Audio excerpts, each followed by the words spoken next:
CST, une saison très particulière que vivent les clubs de football européens cette année avec cette Coupe du Monde en plein hiver. Les calendriers ont été chamboulés et les équipes ont dû jouer un nombre de matchs record avant la trêve.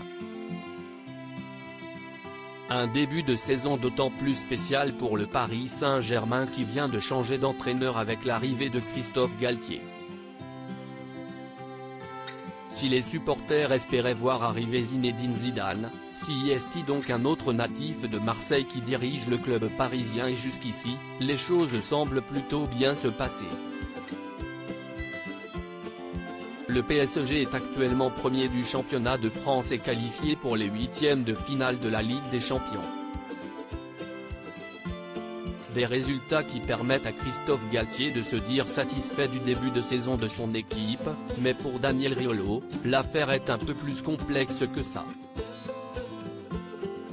Le journaliste de 52 ans a fait l'analyse du travail de l'entraîneur parisien et il n'y va pas avec des pincettes. Ce qu'il fait depuis le début de la saison, si est à la fois malin et ridicule, a-t-il déclaré dans son émission l'Afterfoot, mardi 15 novembre au soir sur RMC. S'il explique que le père de Jordan a réussi à bien gérer ses trois stars, Messi, Mbappé et Neymar, il y a plusieurs aspects qui posent néanmoins problème.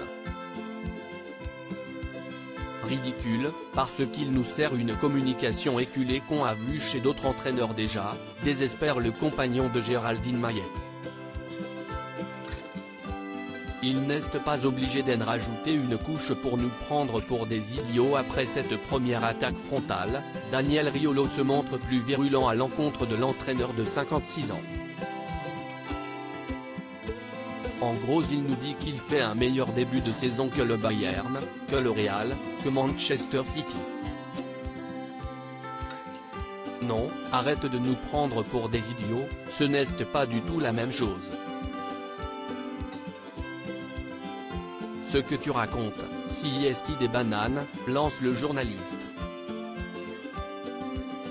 Avant d'envoyer une dernière salve en direction de Christophe Galtier, si est grotesque, parce que tu ne joues pas dans les mêmes championnats. Une invincibilité, ça ne veut pas dire la même chose. Donc il n'est pas obligé d'en rajouter une couche pour nous prendre pour des idiots, parce que personne n'est idiot. Pour l'heure, Christophe Galtier n'a pas réagi aux propos de Daniel Riolo, qui a montré une nouvelle fois qu'il n'avait pas sa langue dans sa poche.